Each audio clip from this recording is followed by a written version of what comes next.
We are privileged to have Trip Humphreys with us today. He's our newest board member, I believe. Mhm. And Trip is our SIG chair for artificial intelligence, AI, all the rage today. So, Trip, first off, thank you and welcome aboard. Yeah, thanks for having me. I'm new to YouTube interviews, so I'm going to do my best to not be peculiar, more peculiar than normal. Now, So, peculiar is all yeah, what it's all about on YouTube. I don't think you true. understand I how think this that's right. this is the Yeah, job. What are we doing? We're that is how it works. going to take health IT off the table. Obviously, you're in health IT. We're going to take that off the table. But if you could have a career in anything, what would it be? So, this is actually, I'm still interested in it, and for anybody that was at last year's fall conference, it'll sound eerily familiar, and I promise I'm not going off on a tangent, but I've always had a fascination with energy, power production. And it might be because my father was in it, but no, I like alternative energy, solar power, battery technology, um, but not just the technology. I think there's something fascinating about how different energy systems are deployed in different countries, different parts of the world. I saw a really great documentary, and I can't remember where it is, and maybe I should have done the research, but they were deploying sort of microgrids in different parts of, I think, Southern Africa. And the program was really just invigorating these small communities in ways that were, I mean, life-changing. And that really, I don't know, spoke to what I think I like about healthcare. So sort of me bringing it back in. I like problem solving, and I like problem solving that sort of affects a positive good for the community, and not just something to clock in and clock out of. But I think solving problems that help people is what I really enjoy. So I just try and find something else, energy or some other problem that's plaguing people, but other than the plague or other healthcare things. Right. No. So, Yeah. have you ever had any type of job in that area or The closest I've come is when I like would go to Dominion power plants with my dad, right? So he gotcha? worked at Dominion Power. He was he did a pipe, and his job was basically to prevent the same sort of thing that happened at like Fukushima from happening here, right? So he and his teams would work and do like pipe integrity testing, um, and using all sorts of tech that I'm sure he's explained to me in great detail at some point. But um, but so we would go and we went and saw how that worked. But no, I never got into.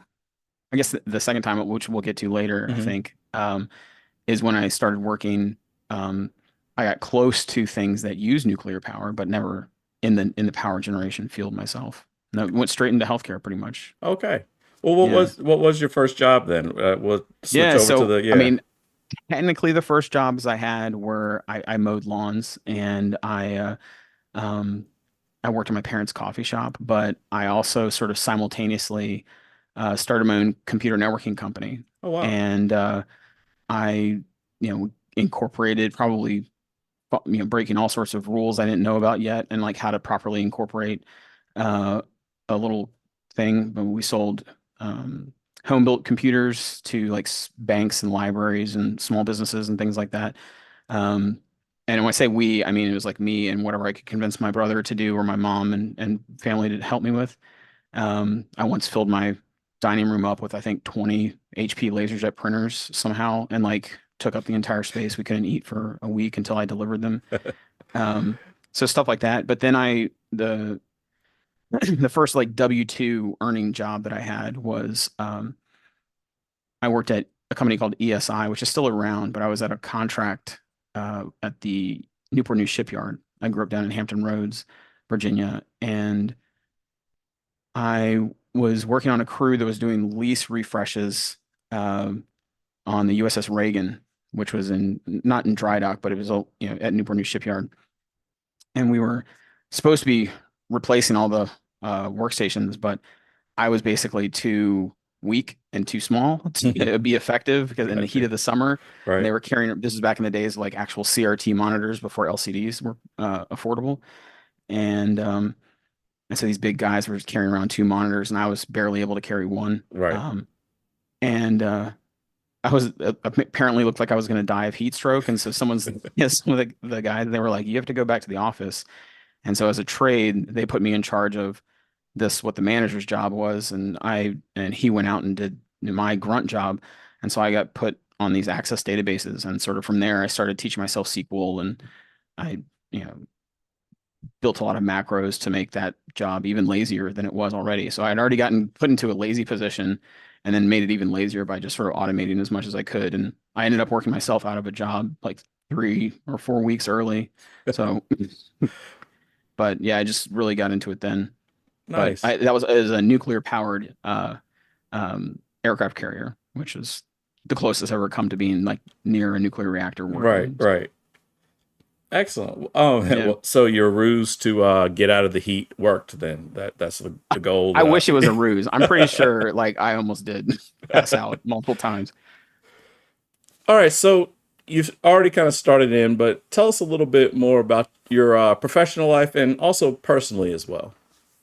Yeah, so I think when I was, getting that experience in IT, um especially seeing like not only the hard work side where people are actually working, carrying computers around, and then getting to see the back office side and how frankly how much nicer it is to work in an air conditioned office than carry computers around. I sort of shifted some of my focus towards that side of things.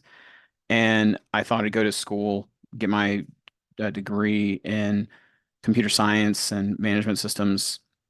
And that's where I started. And as I progressed through that program, I started getting more and more intrigued by the economics classes and the statistics courses. And my advisor at the time was an economics professor, and she advised me to consider switching majors. And long story short, I did and ended up becoming an absolute econ nerd, and embraced it sort of with both arms. And inadvertently didn't realize that I'd concocted my own sort of data science program because I was just had already taught a lot of myself, or taught a lot of the computer science stuff to myself, got some from school, and then started pivoting towards the analytics and data statistics side of the equation.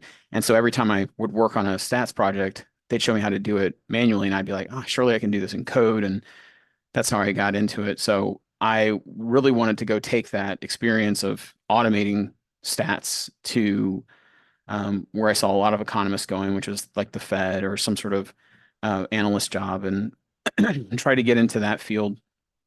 And and had some mixed success, trying to get into that area, was exploring maybe going to get my master's in that. Um, and my wife very patiently was supporting me through this process. And we got married.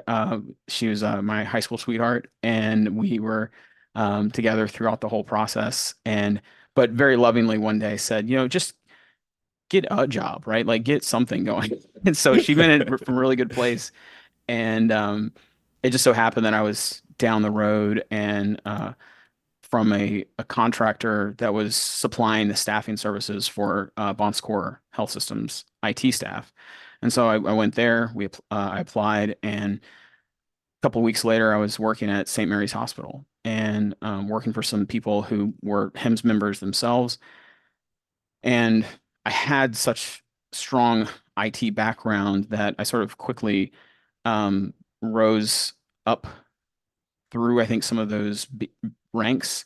And I also have, as people have pointed out in HIMSS and through other many venues, that I just never stop talking. So like I love to chat with people. I'm a capital E extrovert.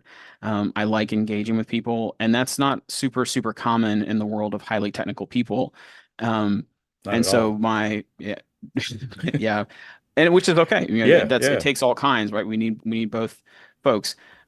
But they needed someone like that at the time to sort of work with their physician teams and their clinician teams and their leadership administration teams at Bon Secours, Virginia.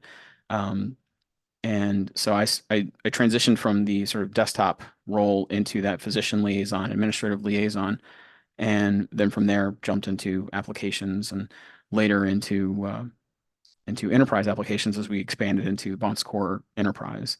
And I stayed with Bon Secours a really long time, and I loved the spirit there, and got some really great leaders. Lacey, who is I think one of the founding members of the Virginia HIMSS chapter, Mm-hmm. was the CIO, and she and Chris Woodruff, who's also a HIMSS member, um, they were the ones who really supported me as I made the jump. Um, from the IT standpoint, they supported me and advocated for me to get a chance to create the first data science team at Bon Secours Health Systems. And so we did that by partnering with some leadership in the Richmond market to establish that team. And I worked with Francine Barr and some of her leadership. She was a CEO at St. Mary's at the time, I believe, Bon Secours, Virginia. And we created that data science team, and we did that for a little while, and then shortly thereafter the merger happened, and parted ways, mainly primarily because there was a lot of leadership going to Cincinnati, and I had just moved my family here to Richmond and didn't want to leave. But I saw an opportunity because I'd met other people through HIMSS, and one of those people was Dr. Stephen Morgan, and he had reached out shortly after I parted ways with Bon Secours, and we struck up an engagement and basically to set up a team similar and sort of develop the team at Carilion Clinic. So sort of grow that data science program there. And now, of course, expanded into the realm of AI. So it's been a sort of a natural evolution to incorporate that aspect. Gotcha. No, Mhm. that is really good. Is that so? Kind of talking about being an extrovert and things like that. Is that sort of something that drew you into healthcare, or what drew you into healthcare? Is really the question. So yeah, I mean, I full disclosure, right? You provided some of these questions ahead of time. I don't want to drop the illusion of all this being off the cuff, but like I thought about this question a lot. Um, I come from a big family. We grew up in a small town, and there were like 60 plus of us that all grew up together. And I remember a lot of family time spent at like family gatherings, but also like family time spent together supporting like one of us who had gotten sick. Like, so if one of the older family members had gotten admitted to the hospital, I remember all of us going to the hospital and sort of being there for one another. And I always remember being uncomfortable in the hospital. And I also remember just having this hospital presence. My mother was an LPN, um, and before she became I mentioned I worked at my parents' coffee shop. They Hmm. later Hmm. owned coffee shops. She wasn't an LPN and coffee maker simultaneously. I think that would be a bit No, it's a odd. long day. That would be a Yeah, it's very a long long day, day. but You that would makes need the sense with the coffee. coffee. You would need the Exactly, right? coffee. I was gonna say, yeah, yeah. Um, but she came from that clinical space. And then later, my wife, and then girlfriend, she and intermittently fiance, right? They all the phases. Yeah. She was a survivor. She was a cancer survivor, and then Mm. she is now she works in cancer treatment. She's a dosimetrist, and so I helped her study for boards, and that was before I started working in healthcare as well.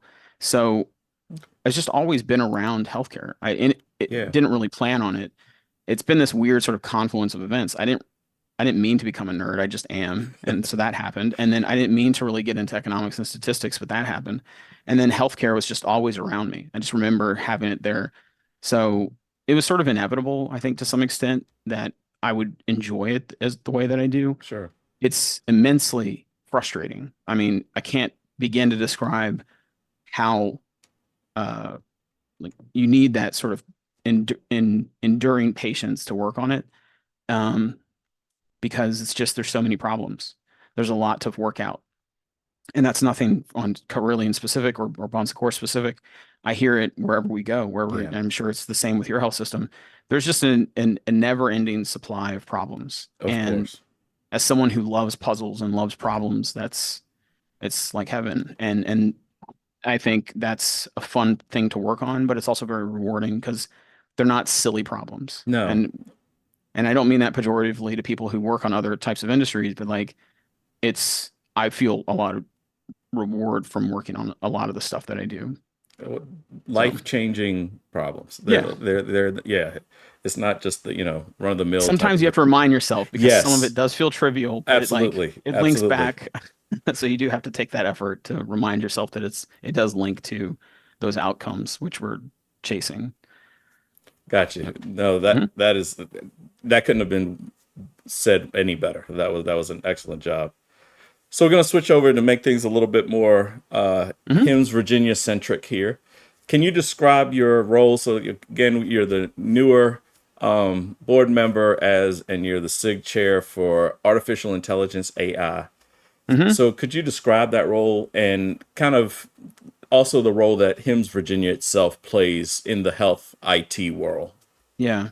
So I think, well, my role within the AI space is to develop it. It's a new SIG, a special interest group. Hmm. Um, it's I think personally the goal of the special interest group is to cultivate conversation and capture the interest and and create a venue to sort of circle the how many euphemisms can I fit in this answer? Hold on.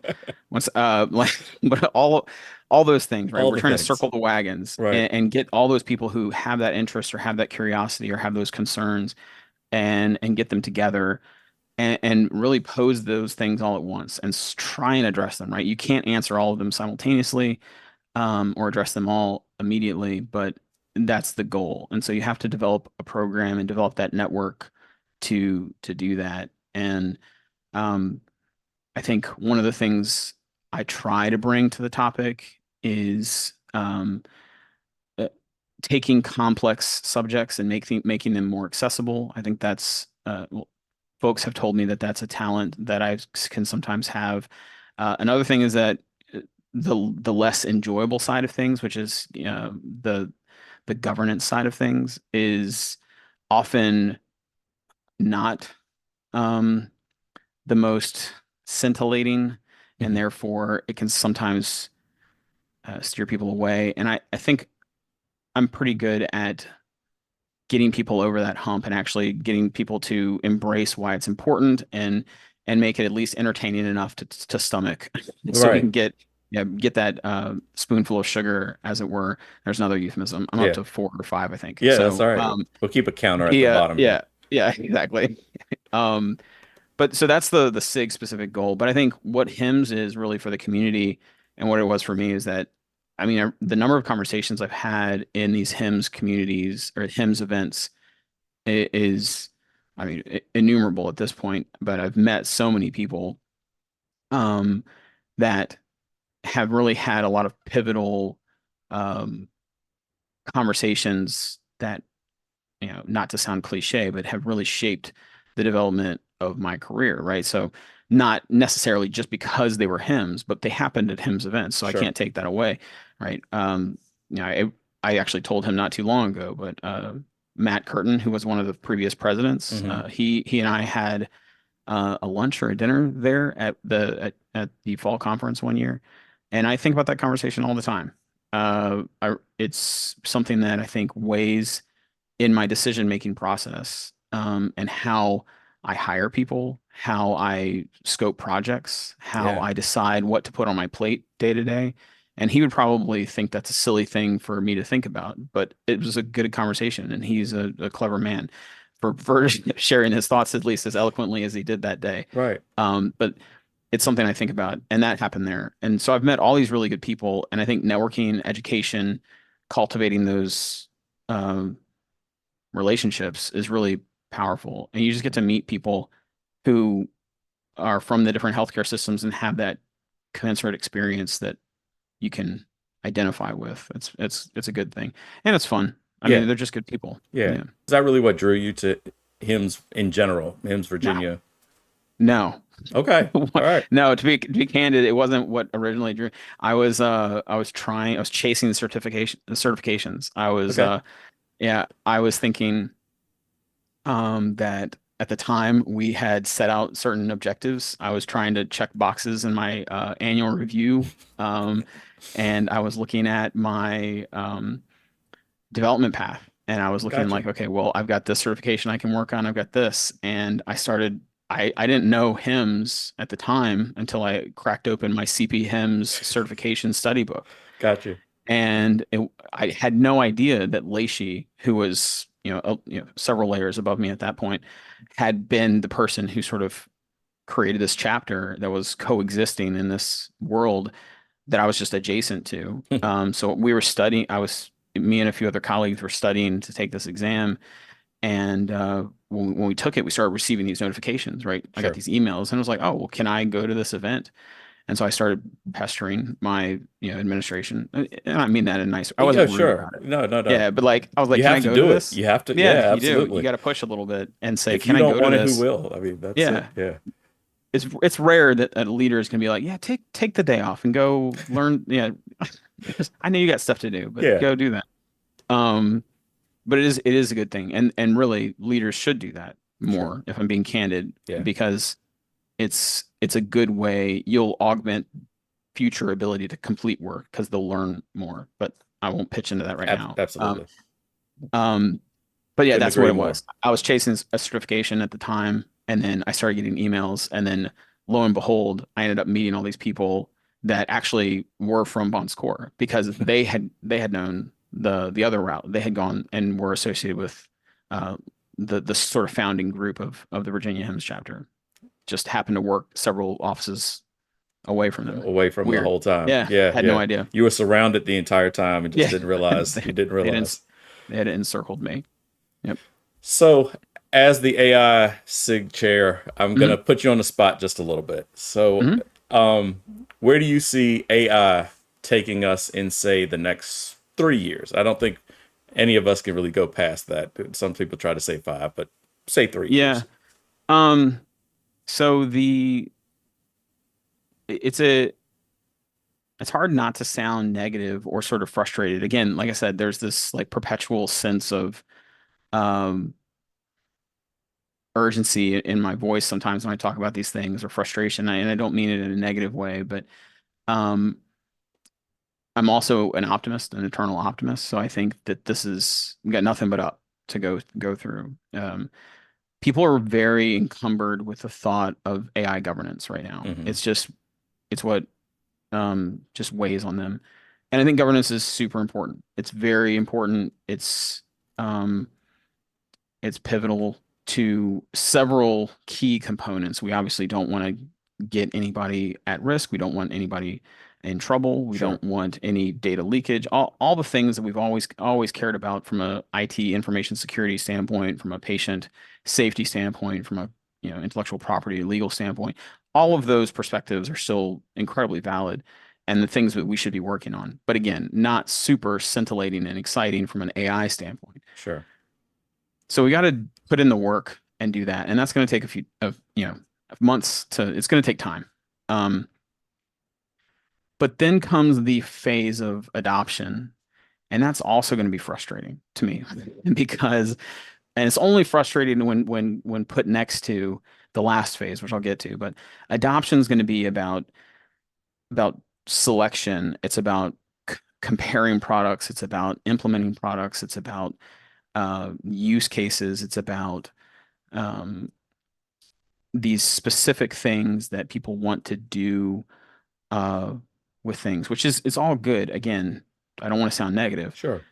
That's that's very much about how we're going to use these tools and which tool's best and which one is going to go in and how do we put it in and then accomplishing those things. And that takes money and time and resources. And that's all, again, that's very hard work. The part of AI that I'm most excited about and where I see us being hopefully aspirationally in that Hmm. third year, third, maybe fourth, fifth year, because it does take time, is that transformation from usage to sort of innovation where we start figuring out how to really use it, where we really get it. Hmm. We really understand what it is. Right. And it's the difference between humans don't normally learn how to use tools by being given a bulleted list of every predefined way to use a tool, No, it's right? yeah. So, like, if you are given a a specific woodworking tool or a paintbrush or paint or any sort of thing that we as humans have used historically throughout the ages to accomplish a task, it has come with maybe a few guidelines, like here's how you do this, here's Right. some recommendations, and maybe in certain circumstances, it's even given guides on how to do several of those particular issues. But the really groundbreaking stuff, the fascinating stuff, the exciting things, the things we put up on walls and put in museums and the stuff that we just like get slack-jawed at and put on YouTube videos Yeah. Yeah. are the innovative things we didn't write down in the list of what to do with it. And that doesn't come until we get really comfortable with the tool. And we can't get comfortable until we have them in our hands, which is Hmm. part of the implementation. And we're not going to get them in our hands until we're past the security. So we have to get this safety, we have to feel safe putting them in our hands, Yeah. and we have to get them in our hands, and then we've got to get comfortable with them. And once we're comfortable, then I think that's when we start seeing some really clever things, because right now we're stuck in the mindset of not having the tools. Sure. And so we can't even think about how will things be after the fact, right? So an example is of we're talking about using large language models as to generate messages back to patients, for Hmm. example, where as a provider or clinician, they receive questions and then we are responding to them. And this is necessary because clinicians, providers receive hundreds, if not thousands, of messages in time frames that they just can't handle that many. And so it's like, oh, well, I need a way to sort of process those and generate faster responses. Okay, that's true, but maybe a more effective thing to do is to cut out that step entirely and just ask the questions directly to a very capable clinical LLM, and then have those be presented in a different way. Is that the right answer? I don't know. Like, maybe probably not, right? There's other things, but as an example, it's just that we're not even thinking yet about how to completely change the paradigm of the problem. And if we are, we're not thinking about it seriously yet because there's a lot of risk there and we don't know what that's going to mean. Is the patient going to be able to trust that? Is the physician going to be involved? Those are all good questions, and we need to get to that point of being able to answer those before we really get to do impressive things with it, AI. AI, it's the big, I mean, it's the big drawing card for everything, including our annual conference. It's going to be our main highlight or Yeah, theme of the annual conference is AI. So there's just so much but out there. yeah, And I like what we're doing, and I think this is where you're about to get. So go ahead. I'm sorry. absolutely, no, no, you're Yeah. you're ahead of me. I was going to say you can just keep going. It's with the annual conference coming up. It's in October as well, and it's one of the highlights of the year. So this year, what stands out to you as far as you've seen kind of what we have Yeah. planned, but what's kind of standing out to you Well, specifically? I love, and I sort of joked again. I'm harkening back to my tongue-in-cheek presentation from last year, which I started off by saying that I'm sort of tired about talking about AI, and I will echo that again. Right? AI is just such uh it's such a prevalent topic that it is exhausting to sort of only focus on the technical side of things. And I do get excited about it, but that that future is a ways off and we have things to accomplish in the interim. And one of those things is to really understand how it balances with the human side of care provision. Yeah. And it not only care, not just the care provision, but also just the operation side of healthcare administration, right? There's healthcare operations that don't directly touch, but they do directly impact the patient. And I think there are ways that AI will balance that, where technology will balance that, that aren't Hmm. strictly speaking AI, that we've yet to properly calibrate. And I think this year's theme is balancing that. And I like to see the pendulum swing that way, right? Like Right. sometimes we lean so hard into the tech that we sort of forget about the application of that technology, um, to think about the human cost of it. And I think that's firmly where we need to be. And if I was going to say and I'm hoping this will be what I'm still working on it. Hmm. um, the AI SIG will be about is the balance of the clinical decision making process.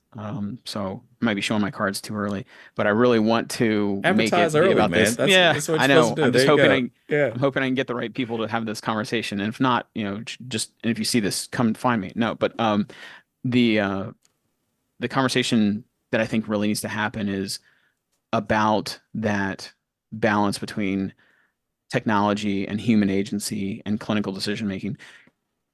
We data scientists and we technology innovators sometimes forget that clinical decision making is a process that has been around for dozens, if not maybe hundreds of years, right?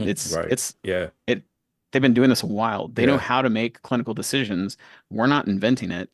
And so let's take some lessons from how they've made decisions and embrace that. And sometimes we forget that AI is powerful and innovative and game changing, but it is a tool Yeah. like any other tool. And Absolutely. so we will use it to positively, hopefully, augment our care. But it should be assessed and measured and integrated just like any other tool. Sure. So, you know, I'm being maybe overly simplistic by just saying, hey, it's just like it's a tool like any other. It isn't a tool like any other, but it should be dealt with um, Well, it's a as groundbreaking tool like any other. it There's is. always these Yeah, moments in history. I mean, you go back, like you said, if you go back, there's always that moment of there's a huge jump. And this is just feels like that time where we're just about to make that really big jump ahead.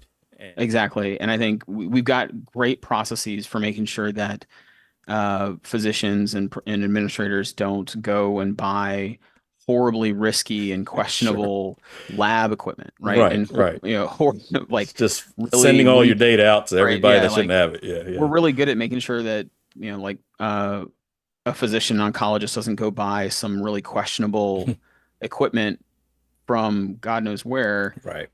and put it in front of the physician in front of the patient. Let's trust that process to do the same in many ways with AI and put it through that same sort of rigorous review. So, No, that is mhm. perfect. So, what advice would you give to ones that are looking to get involved? So earlier you had mentioned about Come Find Me. Advice would you give to ones that are looking to get involved with HIMSS Virginia specifically and how they could benefit? So uh, I would say first off, try and attend some of the events. Now, the fall conference is obviously the bigger, the biggest event we host. Hmm. There's the annual conference, which is, I mean, if The you want to nerd national, out, the the national, national, yeah, I'm sorry, yeah, the national national. conference. If you want to come nerd out with me, I literally wore a hole in a pair of shoes walking to all these events. I can show you the shoes. I think I have photos, but Yeah, I tore them up. There are so many events that you can learn from if you have the opportunity. I mean, do that. Now, that is an educational like smorgasbord, but it may not offer the same sort of regional networking opportunities, which is now sometimes I think we go, but I'm not sure that it's quite as intimate and as focused on networking. Um, but I would say go to any of them. Now, those are the big conferences. There's also little events. I think we've got one.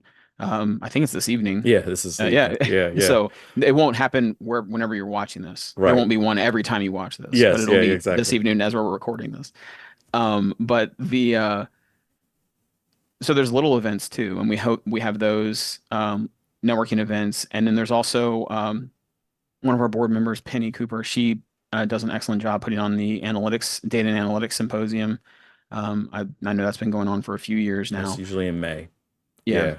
and all those events have a that same sort of networking component, the same sort of audience for the most part. And I believe there's also networking and security SIGs Right. and some other. I'm sorry, I don't know all the No, no. events. Yeah. I'll use this as a chance to plug a couple of things. So you mentioned Penny, Penny Hmm. Cooper. She's gonna be heading up the event, and it's in May. I Hmm. don't have the date in front of me, so I don't want to missay the date. But keep track. I'll do the cheap plug here. Make sure Okay. you follow us on YouTube and LinkedIn, and you'll be able to keep up with all of our events. Of course, and visit our website as well. But there's one in May. And it's focused on data and analytics, and it's a full day conference this year. And then in January, late January, we're working on the dates still as far as that, but also there'll be a security SIG event. centered around security. We're supposed to have a tabletop exercise and a few other things. So keep track of that. That's the cheap plug in the middle of the video that Yeah, you have to always do on YouTube, right? no worries. And I think I'm talking to David and some of the other board members. I'm hoping to try and get something put together as we grow the AI SIG to have enough presence and interest to. I mean, there's definitely enough interest, Oh but I yeah, just having the right content and right presenters to offer something of genuine value yeah. um to the audience. We want to try and get something similar for the AI community. Now, the rest of that answer is, so the first part of the answer is attend some of those events. Hmm. If he puts up any that you can get to. The second part of that answer is when you're there, don't just talk to the people you know from your Yes. group. It's super now. Not everybody is the capital E super extroverted person that I am. I know that. That's fine. What you can do is you can find me and just like quietly tap me on the shoulder, and I will like shuttle you around and introduce people. I mean, do that to some extent, but like, please just like reach out and network Yeah. and talk to people or listen to people and find an opportunity to to see the other folks at the different institutions because there's pretty good representation of all the different healthcare systems across Virginia. We also get some folks from North Carolina Hmm. and I think we've gotten some DC. folks from up DC Yeah. and up north. So it's fun and there's a sense of calm that comes from knowing that everybody's having the same problems and that they're Yeah. all trying the same that same pursuit that you are. Um, Now it doesn't mean you'll get to just then be like, oh, what a shame. It's like now you can say now it's the same thing. Let's go fix it together and like let's Yeah. come up with a solution. So I think that's the best thing that I would do is get involved that way, attend and then communicate. And Um, I was gonna say yeah, this is one of the reasons that I was really happy to be able to kind of do these type of interviews is because just to get to know. Sometimes it's that face across the room. You're like, oh, I saw Trip. Okay, I know he likes yeah, this. I know he likes that. All right, I can. It's not a brand new person, or that you no, have to. It's always a little intimidating to walk into the room and if you don't know anyone in the room or you yeah. just know the two people you came with and you I sit in the I corner try and and that's yeah. I try and be I mean I like to think that I'm completely unintimidating. My daughters certainly don't think I'm Yeah, intimidating at yeah. all. Kids have a way of just telling you how intimidating you are really Yeah, quickly. which is zero, Yeah, zero intimidating. yeah, So, um, but no, I think that's the way. And truth be, like, I will, I'll happily introduce you. I'll talk about just about any subject under the sun. absolutely. Um, and you'll walk away before I do, I promise. All right, so we've talked about kind of the some deeper stuff there. Mm, Let's have a lighter question real quick. uh-huh. Are you a gamer, or was there a game either growing Oh, up or currently that you spent far too much time playing and invested, yes. etc.? Too many games to list. So I mean, I was growing up, I played um Warcraft 2, I mean, all of those games, StarCraft 2. And then, but I mean, I told myself to stop playing those and got myself off all of those really time-consuming games for the most part. Once I started working, and definitely once I entered grad school, I had to call it on most of them. I do play. I love a good puzzle game. I don't know if Hmm. it's not as popular as Portal. Portal's a pretty popular game, but there's one called Superliminal, which is really fun. It's about using perspective to solve puzzles. That's really fun. But now I've got two daughters. They're 13 and 10 and I'm laughing. I'm like holding back because they're currently super interested in a game called Untitled Goose Game, Okay. and which is hilarious. You basically play the role of a goose, and the goal of the game is to harass humans as they're trying to accomplish like regular human tasks, and you're the goose, and you have to do things like steal the rake and like put it in the lake. It's silly stuff, but it's immensely funny, and uh they've turned it into quite the real life game as well. So they'll, you know, imitate the goose in real life to Sure. harass me and my wife. Oh, So excellent, excellent. yeah, Yeah, so yeah, I that's good definitely play times. games. And then I have, of course, the phone games. Trying to learn some golf terminology. So I picked up a little golf game on my phone, and I'm awful on that too, as well as in real life. Yeah, so I was gonna say, if you need any golf advice, Trip is the person to be sure to come up to during the golf tournament. Before, just make sure you Yeah, reach out to Trip I for this. certainly have read a lot about golf, but I don't know if I can do any of it at this point. So, Um, so another lighter question: what uh-huh. shows are you currently binge watching? I actually started one very recently, and it's got a really interesting premise. It's sort of a half sitcom, half drama, and it's on Netflix, I think. Yeah, it's on Netflix, and there's this one character named Kevin, and whenever Kevin is on the screen, the show is formatted like a traditional like Full House, Family Matters, like Friends show. And then whenever he's off the screen and any of the other characters are just interacting with one another, it's like a gritty drama. And it's a story about how horrible being in this main character's life is and how damaging, and it's it's really peculiar. But there's like whenever he's on screen, Kevin's on screen, he's there's a laugh track, it's fully lit, everything's Right. light and funny. And when he's off the screen, it's sad and depressing, and like the characters are on the brink of, I mean, utter failure, and their house is falling apart. And I mean, Wow. it's really jarring, but it's really well done, and it's got some characters from Schitt's Creek and some other good shit. I can't remember all the characters at the moment, but it's called Kevin Can well, you can see it Spend. on Netflix, but Yeah, it's yeah. got a maybe less than savory title, but it's really well done. And at the moment, that's what I'm watching now. I haven't finished it, so hopefully that recommendation just comes with that caution. So Yeah. I don't know what happens. Don't know I'm how it only on like the goes. third or fourth episode. Hopefully nothing bad happens, in the fifth episode. But uh, so take the recommendation with a grain of salt. But it's looking good so far. Oh, awesome. Once that's over, I'll start on my annual West Wing. I try and watch West Wing. I'm a huge Aaron Sorkin fan, and I try Okay. and get that in like uh once a year or so. I love it. It's been watching it forever. Some parts of it haven't held up, which is sad. I mean, because it just ages poorly. Like the whole first season or like first story arcs built around pagers. And, like Yes. that's like we don't have pagers Yeah, what are anymore. we doing? What are we doing? Yeah. What is this, the 1900s? Oh, wait, actually, I guess that's what technically it was. Well, yeah. Yeah. So we'll switch back over to a little more of the professional hmm questions.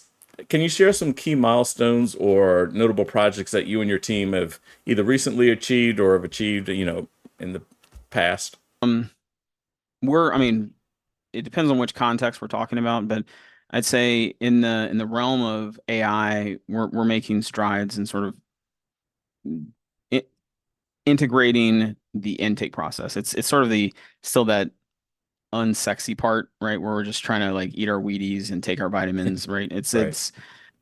How do you ingest work fluidly? How do you make sure that you've got the appropriate tools for people to process this? And so like some of this is if you have enterprise PMOs, or if you have finance professionals who sometimes get requests, and like how do they process a request, and like how do they find out if a tool that for years, like if there's an imaging technology that suddenly has AI built into it, just because it goes through a different route other than our technical request process, it doesn't mean that that AI component is any less at risk of assessment, right? So Right. we need to get inserted into that process. Now, those AI tools are often assessed and regulated by the FDA, but we still need record of them, and we still need to understand how they're being audited, how they're being communicated to the user, and making sure that those are in compliance with our AI policies. Because once you have AI policies and once you have them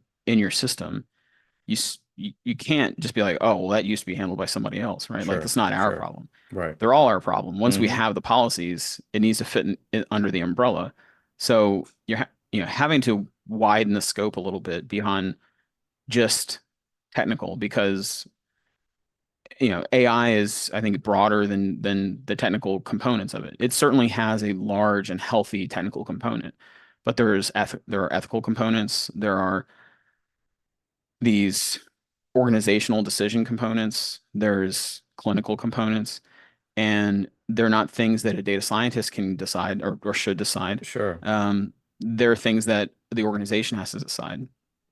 And so what I'm largely doing is trying to facilitate those decisions and making sure that we're not missing things. And so that's something we're working on. We've made some strides in that intake process. I think we still have some progress to make, but I think we've made recently a very good headway in that. In more of the data science space, we've um, come up with a pretty good way to sort of streamline our well, we're trying to come up with a way to streamline our SQL development process, I should say, right? Hmm. There are ways to expedite code development, and to some extent, we're trying to leverage the tools that Epic offers us, that are available in our cloud environments. But the best thing that I'm seeing right now, and the thing that I keep sort of harping on, you're probably going to hear me say it several times throughout the conference, or people will, is that some of the best AI projects that people can undertake are actually governance and infrastructure projects. So Hmm. like, Hmm. if you want to pursue AI, you don't have to necessarily pursue AI as an AI investment. You can pursue AI as a data governance or a model governance, data science governance project. Those are all move the needle towards AI adoption. You don't need to invest in some crazy GPU cluster. You can just invest in cloud architecture. You can just get better at DevOps, at MLOps. That's all going to move you towards uh, an AI posture, an AI ready posture. And I think those are the sorts of things that we're doing. So it's a lot of groundwork Hmm. is where I'm seeing. Yeah. So it's hard to point to one thing and be like, that's what we did, right? We Yeah. delivered this product. It feels like we just keep laying layers Right. a foundation. And at some point, you keep laying foundation and you realize that you've risen like Yeah. many, many feet. Now, you've got a really solid foundation and you've also gone up, but it doesn't feel like you've ever started building something. Right. But that's that patience and that frustration that you can sometimes feel. And you just have to have the right mindset to be okay with that, that like the steady application of thin layers of cement will build you such a solid foundation that you will eventually have the thing you're trying to build, which was the AI structure. Now, it Right. may never have been that huge leap that you were trying to take that you're going to see people take in like riskier, industries, but it's still getting you to where you want to be. Talking about those layers and the ever-changing world of health IT in general, and Hmm. AI, and data science on your case, that type of thing. How do you stay up to date? How do you stay up to Oh date with gosh. all the latest trends? Whether it's, are there specific podcasts, are there magazines, websites, any I of was the like, above? I can't list all the podcasts. Sure. We won't have time. Right. But it's definitely podcasts. I will say that the advisory board, I will call out some good ones that Hmm. people may not have on their queue, right? The advisory board podcast, I think, is great. Um, uh, I think Becker's Health Review is good. I think there's a lot of data science specific podcasts. I think Data Skeptic is good. Medium is good, but you have to sort of feed it a curated interest list. You have to sort of watch it. Now, I don't know how long I've been a member of Medium, Hmm. um, but it knows what I like now. Or You mean the I've AI is trained working behind the I've scenes? Is trained the that, yeah, yeah, algorithm, yeah. right? Like it's got me.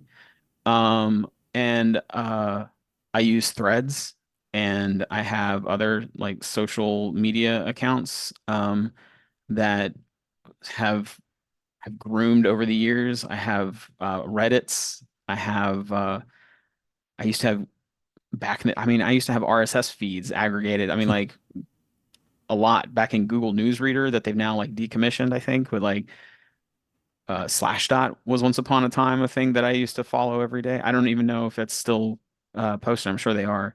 But the everything. I mean, honestly, I just read as much as I can fit.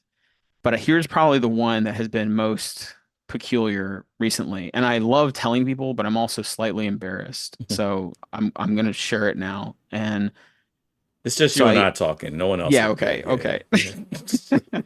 But this is true. Like when I have uh when I'm listening to a podcast, I will sometimes find myself pausing it and I will, as I have an idea about something that was talked on the podcast, I will stop and I will switch the podcast off and I will turn ChatGPT on and I will start talking to ChatGPT about what I just heard on the podcast. Hmm. And I will pose it as a question and I'll ask them to continue the podcast like topic for me in the form of a continued presentation, but I want to be able to interject with questions.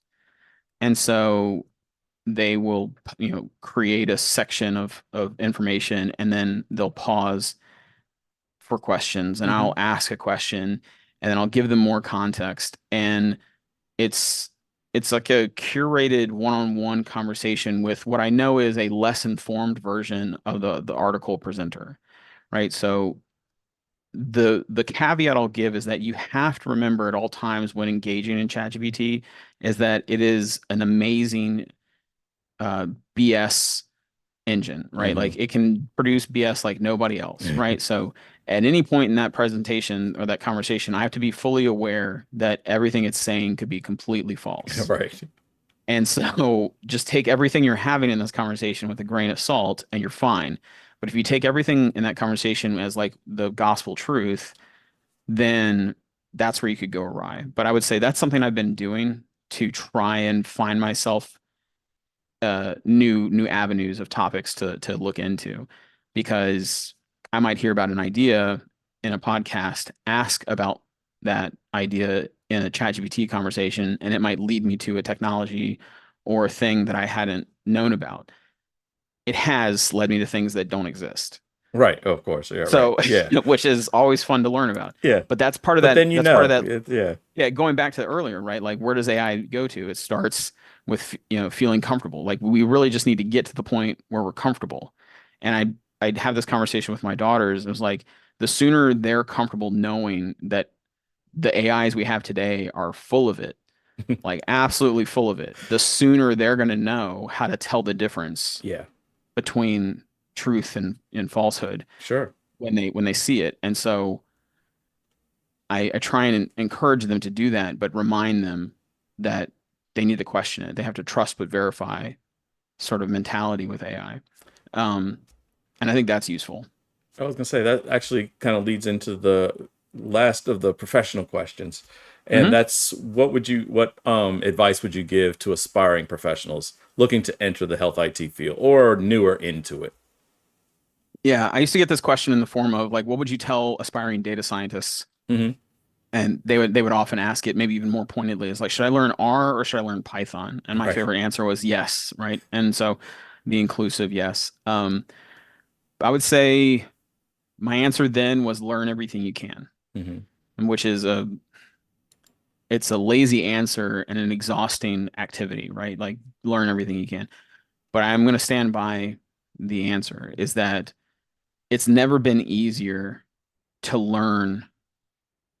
It's never been harder to keep up with what there is to learn. Sure. And I think that is just the reality of our current state of technology and innovation is that it's going to become easier and easier to learn, and it's going to become harder and harder to sort out what it is I should be learning.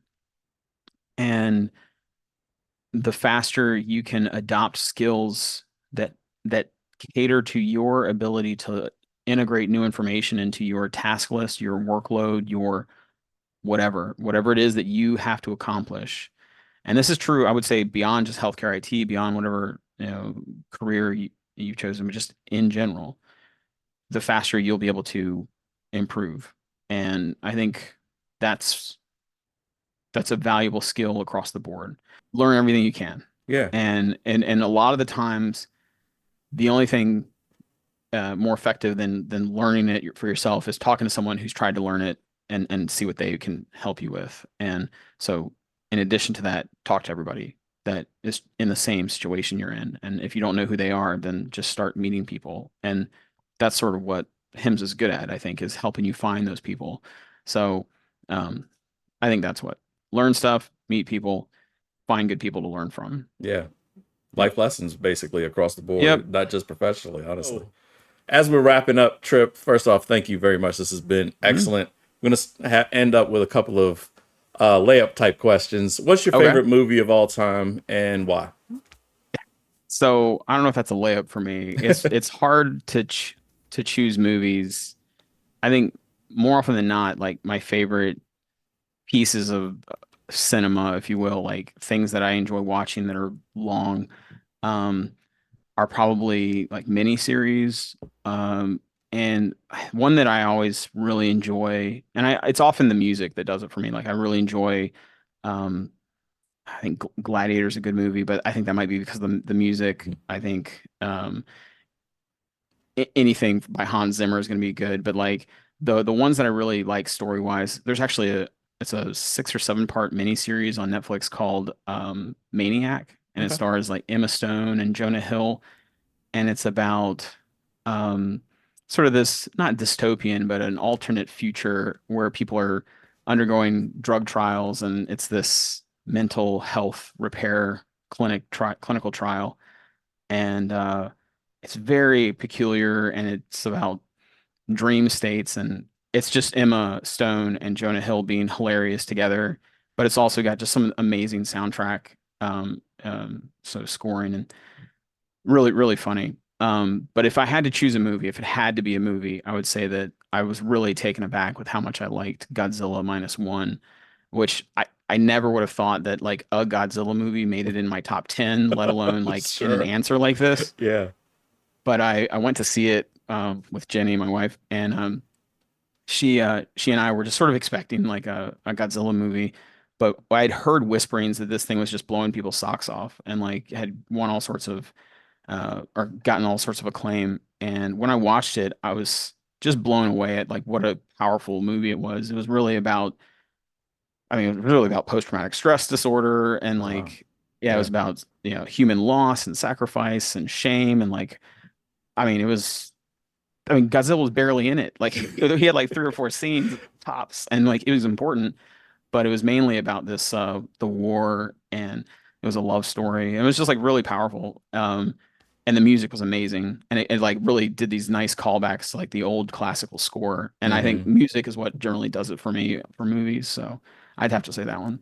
Well, since you mentioned music, I'm gonna throw an extra question Yeah, just here off the cuff. What's go your for it. favorite genre or favorite musician, favorite song, any of So that? I listen to just about every type of music under the sun. I really, really do. My favorite music to work to is anything like without words, something like Hmm. electronic or classical, something I can just focus and sort of zone out to. But my favorite piece of music or album is probably I'd say Pink Floyd. I love listening to Pink Floyd. Nice. In fact, my youngest daughter is named after a song from a Pink Floyd album. Uh, So, yeah, but yeah, all music really. I don't listen to the really loud stuff as much anymore because it's just I normally more often than not my life is stressful enough that yeah. I'm like looking for music to sort of chill me out more than Namaste. amp me up. Yeah, namaste. Namaste. I do like a good zither every once in a while. There you Yeah. go. So, final question. Mhm. This, I always joke it's the toughest one of the day. Mm-mm. Coffee or tea? Are you a coffee or a tea person? So I drink both, but I'm a coffee person, definitely. And my daughter loves tea, and she's got a boutique shop full of tea that she can make and brew for me. She makes me boba. She's very talented at tea making. Um, Is this running but in the family? So I don't. Yeah, your my mom, I was parents. gonna say you had the coffee shop. No, Is she runs this tea shop out of her like what should be her closet for like holding her clothes, but that's she's like turned it into essentially this tea shop in she's her prepping for room. the future. I had This is I her had to get her future to remove the tea kettle, the electric tea kettle from her bedroom today again, right? So again. like again, it's been a thing. Um, but no, I think my parents started me on like espressos and stuff really early. They had five or so coffee shops down in Okay. Hampton Roads Wow. before I finished high school. And so I was always drinking espresso or coffee or latte or something. So it stuck with me. And I've unfortunately turned into a bit of a coffee snob because of it, because they were quite good at it. So So we my have to dad be. still has, you know, full disclosure, my dad still has the like an Italian like big espresso machine in his laundry room. So if you go to I'm jealous. like I'm my totally dad's, jealous of this. well, you would be until you try and like have a conversation near it, because like in the middle of a conversation you'll hear like coffee shop sounds, like it'll be Yeah, like yeah, going off in the, it's ridiculous. We used to get our brewery, our not brewery, our roast right there in Williamsburg. yeah. The Oh wow. Williamsburg Roastery. Oh Yep. well, hey, there you go. Call out. Yep.